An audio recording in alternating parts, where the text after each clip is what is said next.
Hello everyone, welcome to decibel is. কেমন আছো তোমরা সবাই? ওকে, আজকের ভিডিওতে দেখো আমরা খুব ইম্পর্ট্যান্ট একটা টপিক নিয়ে আলোচনা করতে চলেছি। তোমরা নিশ্চয়ই দেখেছো যে প্রিলিমসের ডেট এসে গেছে, প্রিলিমস নোটিফিকেশন এসে গেছে, যেখানে তোমরা বুঝতেই পারছো যে আর 2 মান্থস পরেই তোমাদের কিন্তু এক্সাম। ঠিক আছে, 2 মান্থস পরেই তোমাদের কিন্তু এক্সাম। প্রিলিমস তোমাদের কিন্তু হতে চলেছে on 31st May. Okay, 31st মেতে তোমাদের প্রিলিমস কিন্তু হতে চলেছে 2021 এর প্রিলিমস। ডাব্লিউবিসিএস প্রিলিমস তোমাদের ঠিক 2 মাস পর হতে চলেছে। তাহলে এই সময় আমাদের প্রত্যেকেরই মনে নানা রকম কনফিউশন, নানা রকম ডাউট, নানা রকম কোয়েরি কিন্তু থেকেই থাকে।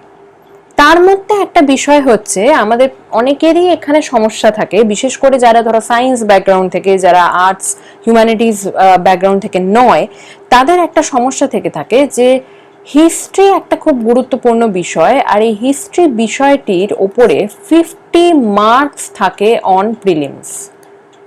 ওকে, 50 নম্বর থাকে হচ্ছে প্রিলিমসে হিস্ট্রির ওপরে। ঠিক আছে, হিস্ট্রি বলতে কি হিস্ট্রি? Indian history. ঠিক আছে, Indian history, world history WBCS এ থাকে না, ইউপিএসসি তে থাকে। ইন্ডিয়ান হিস্ট্রির ওপরে 50 নম্বর তোমাদের থাকে প্রিলিমসে। এটা নিশ্চয়ই তোমরা প্রিলিমসের এতদিনে তোমরা যদি প্রিলিমসে অ্যাপিয়ার করছো, তোমরা ফর্ম ভরেছো, তোমরা নিশ্চয়ই সিলেবাস দেখেছো, প্যাটার্ন দেখেছো যে সেখানে 200টা প্রশ্ন থাকে, 200টার মধ্যে 50টা কোয়েশ্চেন, মানে হচ্ছে 1/4। ঠিক আছে, 1/4 তোমার কিন্তু কোয়েশ্চেন থেকে থাকছে হচ্ছে ফ্রম হিস্ট্রি। হিস্ট্রি থেকে কিন্তু সে প্রশ্নটা এসে যাচ্ছে। ওকে, তাই হিস্ট্রি বিষয়টা এটা তো খুব মানে বলাই বাহুল্য যে প্রত্যেককেই আমাদের খুব ভালো করে পড়ে যেতে হবে। তার মধ্যে এই হিস্ট্রির মধ্যে তোমরা সবাই জানো যে 3টে পার্ট আছে, সেটা হলো এনশিয়েন্ট, মিডিয়েভাল অ্যান্ড মডার্ন। ঠিক আছে, সব থেকে ইম্পর্টেন্ট যে পার্টটা হচ্ছে, যে সেকশনটা হচ্ছে আমাদের মডার্ন হিস্ট্রি, মডার্ন ইন্ডিয়া। এটা আমাদের ডেফিনেটলি খুব ভালো করে পড়তে হবে। বিশেষ করে গুরুত্ব দিতে হবে হচ্ছে on Indian national movement, INM এর উপরে সব থেকে বেশি আমাদেরকে ইম্পর্টেন্স দিতে হবে। কিন্তু এটা ছাড়াও আমাদের কিন্তু আরো দুটো পার্ট থাকছে, যেটা হচ্ছে এনশিয়েন্ট আর মিডিয়েভাল ইন্ডিয়া, যেটার উপরে 25 নম্বর তোমাদের কিন্তু অ্যালট করা থাকে। হ্যাঁ, এটা ঠিক যে কোনো কোনো সময় কিন্তু 25-এর মধ্যে 25টা প্রশ্ন আসে না, হয়তো 20টা প্রশ্ন আসে বা 22টা প্রশ্ন আসে, আর বাকি প্রশ্নগুলো এসে যায় হচ্ছে মডার্ন থেকে আর আইএনএম থেকে, ইন্ডিয়ান ন্যাশনাল মুভমেন্ট থেকে। তবে এনশিয়েন্ট মিডিয়েভাল ইন্ডিয়া বা হিস্ট্রি কিন্তু আমাদের কোনোভাবেই ইগনোর করলে চলবে না, এটা ভেবে যে ওটা থেকে তো মাত্র 20টা বা 22টা প্রশ্ন আসছে। কারণ 20-22টা প্রশ্ন মানে বুঝতে পারছো কতগুলো প্রশ্ন। একটা প্রশ্ন যেখানে কাট অফের জন্য ম্যাটার করে, সেখানে 20-22টা প্রশ্ন মানে হচ্ছে অনেক অনেক সংখ্যক প্রশ্ন, যেগুলো কিন্তু আমাদেরকে এনশিয়েন্ট মিডিয়েভাল থেকে আনসার করতে হয়। এবার যে কোয়েশ্চেনটা আসছে সেটা হলো যে যদি এনশিয়েন্ট আর মিডিয়েভাল থেকে আমাদেরকে কোয়েশ্চেন ঠিকঠাক করে আনসার করতে হয়, তাহলে আমরা কি করতে পারি? এখানে যেটা তোমরা করবে সেটা হচ্ছে ফার্স্ট স্টেপ তোমাদের অবশ্যই সিলেবাস দেখা, আর দ্বিতীয় স্টেপটা হচ্ছে সঠিক বই তোমাদের সিলেক্ট করা, কারেক্ট বুক পড়া। ঠিক আছে, যেটার মধ্যে বুঝতেই পারছো আমি কোন বইয়ের কথা এখানে বলছি, সেটা হলো পুনম দালাল দহিয়ার এনশিয়েন্ট অ্যান্ড মিডিয়েভাল ইন্ডিয়া। বইটির কথা কিন্তু আমি তোমাদেরকে রেকমেন্ড করেওছি আগে। প্রিলিমস বুক লিস্টে আমি বারবার করে মেনশন করেছি যে এর থেকে বেশি ইনফরমেশন কিন্তু তোমাদের প্রিলিমসের জন্য দরকার নেই। প্রিলিমসের জন্য তো একেবারেই দরকার নেই, মেন্সের জন্য যদিও অন্য কোনো সোর্স তোমরা রেফার করতে পারো, কিন্তু প্রিলিমসের জন্য এটা কিন্তু মোর দ্যান ইনাফ। ইনফ্যাক্ট মানে বেশি ইনফরমেশন আছে, এতটাও কিন্তু তোমাদের প্রিলিমসের জন্য প্রয়োজন হবে না। তবে অবভিয়াসলি তোমরা পড়বে, কারণ এটা কিন্তু তোমাদের মেন্সের জন্য খুবই কাজে লাগবে। ঠিক আছে, তাই ওরকম করে ভাগ করে করে পড়বে না যে প্রিলিমসের জন্য এতটুকু পড়বো, মেন্সে বাকিটা পড়বো, এরকম করে কিন্তু পড়া হয় না। একটা ইন্টিগ্রেটেড ওয়েতে তোমাদের কিন্তু পড়তে হবে। আমি জাস্ট এই জন্য বললাম কারণ এখন যেহেতু প্রিলিমসটা একেবারে সামনে, মানে 21-এর প্রিলিমসটা একেবারে সামনে, আর যারা তোমরা 20-র মেন্স দিচ্ছ তারা তো ডেফিনেটলি নিশ্চয়ই এতদিনে তোমরা বই ফলো করেছো, এতদিনে তোমরা নিশ্চয়ই পড়েছো, এন্টায়ার বইটা তোমরা হয়তো ভালো করে পড়েছো। তো সেক্ষেত্রে তোমরা হয়তো টাইমটা অনেকটা পেয়েছো, কিন্তু যারা প্রিলিমস দিচ্ছ ফার্স্ট টাইম, বিশেষ করে যারা বিগিনার, তোমাদের হয়তো আইডিয়া থাকবে না। তাই তোমাদের জন্য আমি বললাম যে তোমাদের কিন্তু প্রিলিমস এর জন্য একটু সিলেক্টিভলি বইটাকে পড়তে হবে, মেইনস এর জন্য একদম ডিটেইলসে তোমাদের কিন্তু বইটা পড়তে হবে। আজকের ভিডিওতে আমি শুধুমাত্র এনশিয়েন্ট ইন্ডিয়া নিয়ে আলোচনা করব, মানে কোন কোন চ্যাপ্টারগুলো তোমাদের পড়লে ভালো হয় ফ্রম এনশিয়েন্ট হিস্ট্রি, আর যেই চ্যাপ্টারগুলো মোস্ট ইম্পর্টেন্ট সেই চ্যাপ্টারগুলো আমি বলে দেবো। কোন চ্যাপ্টারগুলো মডারেট, মানে হচ্ছে যে খুব বেশি ইম্পর্টেন্ট না, মডারেটলি ইম্পর্টেন্ট আমরা বলতে পারি, ঠিক আছে, মোটামুটি ইম্পর্টেন্ট যাকে বলা যেতে পারে, অ্যান্ড কোনগুলো কিন্তু অত ইম্পর্টেন্ট নয়, নট সো ইম্পর্টেন্ট। দেখো আনইম্পর্টেন্ট আমরা কোনোটাকেই বলতে পারি না, কারণ প্রত্যেকটা জিনিসই কিন্তু সিলেবাসে আছে, তো সেই জন্য আনইম্পর্টেন্ট আমি বলবো না, আমি বলবো not so important, moderately important and most important. মোটামুটি যেটা গুরুত্বপূর্ণ, খুব গুরুত্বপূর্ণ, অ্যান্ড যেটা অত গুরুত্বপূর্ণ নয়। ওকে, বোঝা গেল? এবার আমি তোমাদেরকে চ্যাপ্টারগুলো পয়েন্ট আউট করে দিচ্ছি, কোনগুলো তোমরা অবশ্যই পড়ে যাবে ফর এক্সাম, অ্যান্ড খুব ভালো করে প্রত্যেকটা লাইন খুঁটিয়ে পড়ে কিন্তু যেতে হবে। সেই চ্যাপ্টারগুলো বুঝতেই পারছো চলে আসছে মোস্ট ইম্পর্টেন্ট ক্যাটাগরিতে, ঠিক আছে। আচ্ছা, তার মধ্যে দেখো বইটার পিডিএফ, তোমরা এটা বুঝতেই পারছো, এটা বইটার পিডিএফ অ্যাভেলেবেল আছে। বইটাও তোমরা অ্যামাজন থেকে বা যে কোনো অন্য অনলাইন সাইট থেকে তোমরা অর্ডার দিতে পারো, ফ্লিপকার্ট থেকে দিতে পারো। যদি মনে করো যে এখন বাড়ির বাইরে গিয়ে কিনবে না, তাহলে ডেফিনেটলি এগুলো থেকে তোমরা অর্ডার করতে পারো। পিডিএফ তো খুব ইজিলি তোমরা ডাউনলোড করেই নিতে পারো। ওকে, আচ্ছা, ফার্স্টে দেখো তোমরা চলে আসো চ্যাপ্টার গুলোতে, কন্টেন্টস গুলোতে। প্রথম চ্যাপ্টার দেখতেই পাচ্ছ আছে হচ্ছে এনশিয়েন্ট ইন্ডিয়া, ঠিক আছে, এনশিয়েন্ট ইন্ডিয়া। এই চ্যাপ্টারটা কিন্তু তোমরা অতটা ইম্পর্টেন্স দিয়ে কিন্তু পড়বে না। ওকে, বেশি ইম্পর্টেন্স দিয়ে তোমাদের কিন্তু এই চ্যাপ্টারটা পড়ার দরকার নেই। এই চ্যাপ্টারে থেকে কিন্তু অ্যাটলিস্ট প্রিলিমসের জন্য এটা কিন্তু নট সো ইম্পর্টেন্ট। মেইনস এর ক্ষেত্রে তা আমি বলতে পারি, প্রিলিমস থেকে কিন্তু এটা থেকে হার্ডলি হয়তো দেখা গেল যে একটা কোয়েশ্চেন আসবে, এর চেয়ে বেশি না। একটা কোয়েশ্চেনে বেশি বা ম্যাক্সিমাম খুব রেয়ার কেসে হতে পারে দুটো প্রশ্ন, তার বেশি একেবারেই আসার কোনো চান্স নেই, একটা থেকে দুটো প্রশ্ন।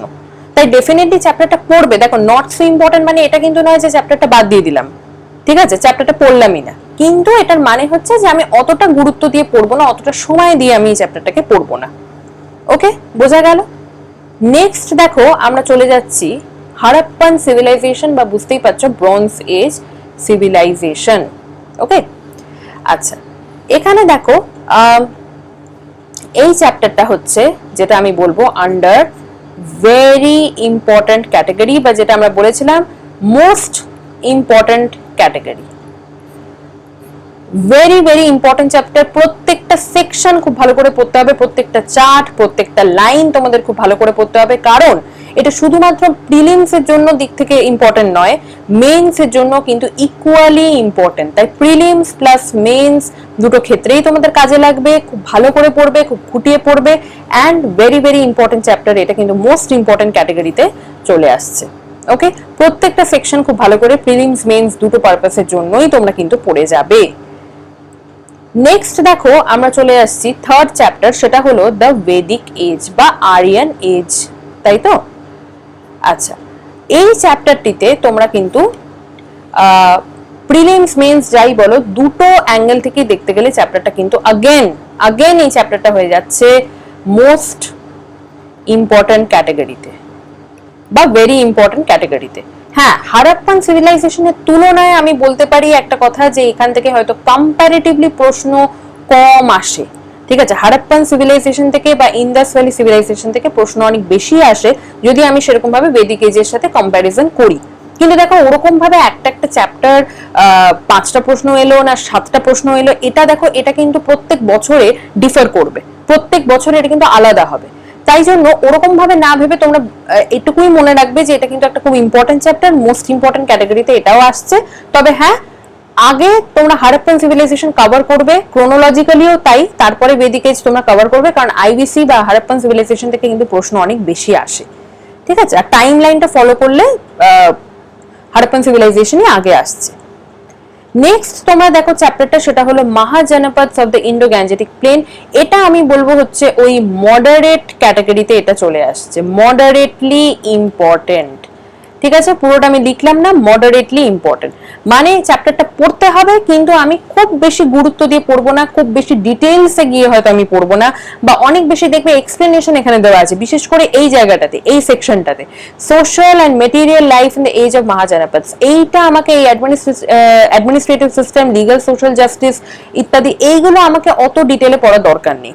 তবে হ্যাঁ, এই যে ডাইনেস্টি গুলো, যেরকম ধরো হরিয়ানকা, শিশুনাগ, নন্দা, মৌর্য, নর্থ ওয়েস্ট ইন্ডিয়াতে কিরকম ইনভেশন হয়েছিল, ম্যাসেডোনিয়ান ইনভেশন, আলেকজান্ডারের আসা, আলেকজান্ডার এসেছিল, তার এফেক্টটা কি হয়েছিল, এগুলো কিন্তু আমাকে জানতে হবে।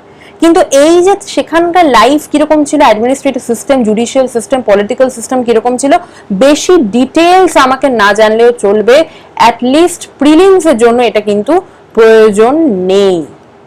এই ডিটেইল গুলোর কিন্তু প্রিলিমস এর জন্য প্রয়োজন নেই। ডিটেইল গুলো আমি বলছি, কিন্তু আমি বলছি না যে চ্যাপ্টারটা প্রিলিমস এর জন্য পড়বে না, ঠিক আছে। তবে মেইনস এর জন্য তোমরা কিন্তু চ্যাপ্টারটা আরো একটু বেশি ডিটেইলসে তোমরা দেখে যেতে পারো, কারণ মেইনস এর দিক থেকে মেইনসে তো একটু ডিটেইলে প্রশ্ন আসে, তাই যে প্রশ্নগুলো খুব কমন সেগুলো হয়তো মেইনসে আসবে না, তাই সেক্ষেত্রে তোমরা তাও দেখে যেতে পারো, কিন্তু প্রিলিমস এর জন্য তোমাদের কিন্তু অত ডিটেইলে দেখার দরকার নেই। ওকে, নেক্সট দেখো চলে এলাম আমরা যে চ্যাপ্টারটা, সেটা হলো বুদ্ধিজম অ্যান্ড জৈনিজম। এই চ্যাপ্টারটাও প্রিলিমস এর অ্যাঙ্গেল থেকে যদি দেখি তাহলেও কিন্তু এটা মডারেটলি ইম্পর্টেন্ট, ঠিক আছে। এটা কিন্তু মডারেটলি ইম্পর্টেন্ট, খুব বেশি ইম্পর্টেন্ট না, আবার চ্যাপ্টারটাকে কিন্তু অত গুরুত্ব না দিলেও কিন্তু চলবে না, ঠিক আছে। তাই জন্য এইখানেও কিন্তু এই যে লিটারেচার, বইয়ের নাম, কোন বই কে লিখেছিল, ডকট্রিনস, এইগুলো আমাদের জানতে হবে, কিন্তু খুব বেশি ডিটেইলসে কিন্তু আমরা যাব না, ঠিক আছে। বেশি ডিটেইলসে আমরা যাব না, অ্যাটলিস্ট প্রিলিমস এর জন্য ডিটেইলস তোমাদের দরকার নেই, মেইনস এর জন্য তোমাদের কিন্তু কিছুটা দরকার আছে, ঠিক আছে। মেইনস এর জন্য তোমাদের কিছুটা দরকার আছে, প্রিলিমস এর ক্ষেত্রে অ্যাটলিস্ট তোমরা কিন্তু ব্রিফলি চ্যাপ্টারটা কভার করবে। নেক্সট দেখো চলে গেলাম হচ্ছে মৌরিয়ান এম্পায়ার বা মৌর্য এম্পায়ার। এখানে কিন্তু প্রত্যেকটা সেকশনই হচ্ছে ইম্পর্টেন্ট। হ্যাঁ, একটা জায়গায় আছে যে মেগাস্টিনস ইন্ডিকা, দেখবে অনেক ডিটেইলসে দেওয়া আছে, সেটা হয়তো তোমরা একটু কাট শর্ট করে পড়তে পারো, কিন্তু আদারওয়াইজ এটা কিন্তু আমাদের আবার সেই মোস্ট ইম্পর্টেন্ট ক্যাটাগরিতে কিন্তু আমাদের পড়ে যাচ্ছে, বা ভেরি ইম্পর্টেন্ট ক্যাটাগরিতে কিন্তু আমাদের পড়ে যাচ্ছে। প্রচুর প্রশ্ন এই চ্যাপ্টার থেকে আসে, সে প্রিলিমসই বলো বা মেইনসই বলো, প্রচুর কোয়েশ্চেন কিন্তু এখানে আসে। এটা দুটো পরীক্ষা স্টেজের জন্যই এই চ্যাপ্টারটা খুবই ইম্পর্টেন্ট, খুব ভালো করে এই চ্যাপ্টারটা কিন্তু কভার করবে। ওকে, এটা হচ্ছে চ্যাপ্টার নাম্বার 6। নেক্সট দেখো আমরা চলে যাচ্ছি political and cultural developments during 200 BC to 300 CE। এইটাও কিন্তু ওই মডারেটলি ইম্পর্টেন্ট ক্যাটাগরিতে আসছে, ভেরি ইম্পর্টেন্ট ক্যাটাগরিতে কিন্তু আসছে না, ঠিক আছে। তাই খুব বেশি ডিটেইলসে এটাতে যাওয়ার দরকার নেই, অ্যাটলিস্ট প্রিলিমস এর জন্য যাওয়ার দরকার নেই, ব্রিফলি প্রিলিমস এর জন্য পড়লেও চলবে, মেইনস এর জন্য আরেকটু ডিটেইলসে তোমরা পড়বে, কারণ এখানে কিন্তু এই দেখো চোলা, চেরা, পান্ডিয়া, এগুলো মেইনস এর জন্য কিন্তু আরো বেশি ইম্পর্টেন্ট চ্যাপ্টারটা, প্রিলিমস এর জন্য কিন্তু অতটা ইম্পর্টেন্ট নয়, কম ইম্পর্টেন্ট তুলনামূলক। ওকে, আচ্ছা নেক্সট চলে আসছি দেখো Guptas and Vakatakas. Very very important part হচ্ছে এই গুপ্তাস, ভেরি ভেরি ইম্পর্টেন্ট, ঠিক আছে। প্রিলিমস বলো, মেইনস বলো, যে কোনো পরীক্ষার ক্ষেত্রে কিন্তু গুপ্তা এজ বা গুপ্তা এম্পায়ার আমাদেরকে পড়তেই হয় খুব ডিটেইলসে, তাই এটাও আবার চলে আসছে আন্ডার মোস্ট ইম্পর্টেন্ট বা ভেরি ইম্পর্টেন্ট ক্যাটাগরি, ঠিক আছে। গুপ্তাস, ওয়াকাটাকাসটা অতটা আমি বলবো না, ঠিক আছে। ওয়াকাটাকাসটা তোমাদের অত ডিটেইলসে পড়ার দরকার নেই, প্রত্যেকটা রাজা কবে এসেছিল, সে কি করেছিল, অত ডিটেইলসে জানার দরকার নেই, জাস্ট ইম্পর্টেন্ট পয়েন্টস গুলো মনে রাখবে। প্রিলিমস এর জন্যই বলো, মেইনস এর জন্যই বলো, চ্যাপ্টারটা কিন্তু খুবই ইম্পর্টেন্ট, বিশেষ করে গুপ্তা মানে গুপ্তা এজটা কিন্তু খুবই ইম্পর্টেন্ট। ওয়াকাটাকাস অতটা না হলেও গুপ্তা কিন্তু খুবই ইম্পর্টেন্ট একটা চ্যাপ্টার। তাহলে দেখো 8 নম্বর চ্যাপ্টার অবধি তোমাদের কিন্তু এনশিয়েন্ট ইন্ডিয়াতে পড়ে যাচ্ছে। 9th চ্যাপ্টার থেকে তোমরা কিন্তু চলে যাচ্ছ মিডিয়েভাল ইন্ডিয়া। 9 to 16 হচ্ছে তোমাদের মিডিয়েভাল ইন্ডিয়া। অ্যাকচুয়ালি 9 চ্যাপ্টারটা আমরা কিছুটা এনশিয়েন্ট ইন্ডিয়ার আন্ডারেও ফেলতে পারি, আবার কিছুটা আমরা মিডিয়েভাল ইন্ডিয়ার আন্ডারেও এটাকে ফেলতে পারি, কারণ এটা একটা মাঝামাঝি পিরিয়ডের সময় হচ্ছে, ঠিক আছে। হর্ষবর্ধন বা এই যে ধরো এই যে বিভিন্ন ডাইনেস্টি গুলো, পাল, প্রতিহার, রাষ্ট্রকূট, তো এরা কিন্তু এই মাঝামাঝি একটা সময় চলে আসছে। তো সেখানে কিন্তু তোমাদের যেগুলো বেঙ্গলের সাথে যে জিনিসগুলো কানেক্টেড, যেমন ধরো the Palas of Bengal, very important for mains, বিশেষ করে ফর মেইনস। প্রিলিমসে অতটা প্রশ্ন না এলেও মেইনসে ডেফিনেটলি কিন্তু এখান থেকে কোয়েশ্চেন আসে, ঠিক আছে। 2-3টে হলেও কিন্তু প্রশ্ন আসে। তো এইভাবে তোমাদেরকে সিলেক্ট করতে হবে এখানে যে কোনগুলো পড়বে। তবে আপাতত এই ভিডিওতে যেহেতু আমি এনশিয়েন্ট হিস্ট্রির কথাই বলছি, এনশিয়েন্ট ইন্ডিয়ার কথাই বলছি, তো সেই জন্য আমি কিন্তু যে চ্যাপ্টারগুলো তোমাদেরকে বললাম সেটা হলো কোনগুলো আবার বলে দিই একবার শর্টে। হারাপ্পান সিভিলাইজেশন, ঠিক আছে, ভেরি ভেরি ইম্পর্টেন্ট চ্যাপ্টার। তারপরে চলে আসছে তোমাদের বেদিক এজ, সেটাও ইম্পর্টেন্ট চ্যাপ্টার। তারপরে তোমাদের চলে আসছে হচ্ছে মরিয়ান এম্পায়ার, ঠিক আছে, ভেরি ইম্পর্টেন্ট চ্যাপ্টার। তারপরে তোমাদের চলে আসছে গুপ্তা পিরিয়ড, ঠিক আছে, গুপ্তাস, সেটাও কিন্তু ভেরি ইম্পর্টেন্ট চ্যাপ্টার। ওকে, আচ্ছা, এই চ্যাপ্টারগুলো খুব ভালো করে খুঁটিয়ে কভার করবে। তারপরে যে চ্যাপ্টারগুলোতে তোমরা যাবে সেটা হচ্ছে chapter number 7, political cultural developments, ঠিক আছে। তারপরে হচ্ছে তোমাদের চ্যাপ্টার নাম্বার 5, সেটা হলো বুদ্ধিজম অ্যান্ড জৈনিজম। তারপরে হচ্ছে তোমাদের চ্যাপ্টার নাম্বার 4, সেটা হলো Mahajanapadas of Indo Gangetic plane, ঠিক আছে। তাহলে অর্ডারটা বোঝা গেছে। চ্যাপ্টার 2, চ্যাপ্টার 3 প্রচন্ড ইম্পর্টেন্ট, চ্যাপ্টার 6 খুব ইম্পর্টেন্ট, আর চ্যাপ্টার 8 খুব ইম্পর্টেন্ট। তারপরে আসছে হচ্ছে তোমাদের চ্যাপ্টার 4, চ্যাপ্টার 5, চ্যাপ্টার 7। আর যদি বলে চ্যাপ্টার 1 এর কথা, তাহলে চ্যাপ্টার 1 কে কিন্তু সবথেকে কম সময় দেবে, ঠিক আছে, সবথেকে কম টাইম দেবে হচ্ছে এই চ্যাপ্টার 1 কে। ওকে, বেশি সময় দেওয়ার দরকার নেই। যেটা বললাম যে 1 থেকে 2টো প্রশ্ন আসবে, তাও প্রিলিমসে আসবে কিনা আমাদের খুব একটা বেশি সেই ব্যাপারে শিওরিটি নেই। মেইনসে আসে, ঠিক আছে, জেনারেলি মেইনসে আসে। তাই এইভাবে চ্যাপ্টারগুলোকে কিন্তু কভার করবে। From which book? From Poonam দালাল দহিয়ার এনশিয়েন্ট মিডিয়েভাল হিস্ট্রি বুক, ঠিক আছে। এই বইয়ের বাইরে প্রিলিমসের জন্য অন্তত তোমাদের কিন্তু কোনো সোর্স রেফার করার দরকার নেই। এরপরে তোমাদের যেটা কাজ সেটা হচ্ছে কি করা? এমসিকিউজ প্র্যাকটিস করা, প্রচুর এমসিকিউজ প্র্যাকটিস করা। ডেসক্রিপশনে আমাদের গ্রুপের লিংক দেওয়া আছে। WBS তোমরা অ্যাসপিরেন্টস যারা 21-এ 2021-22 বলে দেখবে গ্রুপটা আছে, সেই গ্রুপটাতে তোমরা জয়েন করো। আমি প্রত্যেকদিন চেষ্টা করব বেশ কয়েকটা এমসিকিউজ তোমাদের সাথে সেই গ্রুপে শেয়ার করতে। তাহলে দেখো, আমরা ফোন তো সবসময় ইউজ করতেই থাকি, এই অ্যাপগুলো আমরা ইউজ করতেই থাকি, তাই এইগুলোতে আমাদের কিন্তু সলভ করতেও বেশ ভালো লাগে। প্রশ্নগুলো যতটা না বই খাতা নিয়ে বসে সলভ করতে ভালো লাগে, আমাদের কিন্তু এই অ্যাপের মাধ্যমে সলভ করতে আরো বেশি ভালো লাগে। তাই সেখানে আমি চেষ্টা করব তোমাদের সাথে আরো বেশি প্রশ্ন শেয়ার করতে। অবশ্যই গ্রুপের লিংকটা, চ্যানেলের লিংকটা তোমাদের বন্ধুদের সাথে শেয়ার করো, আরো অ্যাসপিরেন্টসদের সাথে শেয়ার করো, ঠিক আছে, যাতে আরো বড় হয় আমাদের চ্যানেল। গ্রুপে যত বেশি মেম্বার্স হবে তত আমরাও এনকারেজমেন্ট পাবো যে তত বেশি প্রশ্ন তোমাদের সাথে, মেটেরিয়াল তোমাদের সাথে শেয়ার করব। তোমাদের যদি কিছু ডাউট থাকে অবশ্যই কমেন্ট সেকশনে জানাবে বা গ্রুপে লিখবে। গ্রুপ যদি জয়েন করো, ইনভাইট লিংক ডেসক্রিপশনে দেওয়া থাকবে, সেখানে জয়েন করে গ্রুপেও তোমরা তোমাদের মতামত, তোমাদের ডাউটস তোমরা অবশ্যই জিজ্ঞেস করতে পারো। আমরা চেষ্টা করব সেগুলোকে সলভ করার। ওকে, অ্যান্ড অবশ্যই ডেসিবেল আইএস চ্যানেলটি দেখতে থাকো। আমি মিডিয়েভাল ইন্ডিয়ার উপরেও একটা ভিডিও বানাবো যে কোন চ্যাপ্টারগুলো সবথেকে বেশি ইম্পর্টেন্ট অ্যান্ড কোনগুলো অতটা গুরুত্ব না দিলেও চলবে, ঠিক আছে। আশা করছি এই ভিডিওতে তোমাদের কিছু হেল্প হবে, আর কোন বই পড়তে হবে, কতটা পড়তে হবে সেগুলো আমি বলে দেওয়ার চেষ্টা করব। ওকে, তাই সবাইকে all the best for your exam. খুব ভালো করে প্রস্তুতি নাও, সবাই পারবে। অ্যান্ড সময় কম আছে বলে কিন্তু একদম ডিমোটিভেটেড হবে না। এখনো 2 মাস সময় আছে, 2 মাস কিন্তু কম নয়, 2 মাসও সময় আছে, ঠিক আছে। তাই 2 মাস সময়টা, হ্যাঁ ডেফিনেটলি আমি বলবো না অনেক সময়, কিন্তু আমরা যদি চেষ্টা করি এই 2 মাসের মধ্যেও কিন্তু আমরা অনেক কিছু করে উঠতে পারি। ওকে, তাই ডেফিনেটলি চেষ্টাটা চালিয়ে যাও। আর চ্যানেলটি অবশ্যই আরো তোমাদের অ্যাসপিরেন্টস বন্ধুদের সাথে শেয়ার করো, আর লিংকটা শেয়ার করো, চ্যানেলটা সাবস্ক্রাইব করো, অবশ্যই ভিডিওসগুলো লাইক করো। আর আরো তোমাদের জন্য কিছু ইম্পর্টেন্ট ভিডিওস নিয়ে আসছি। ওকে, চলো আজকের জন্য তাহলে এই পর্যন্তই। সবাইকে গুড বাই, সবাইকে অল দ্য বেস্ট।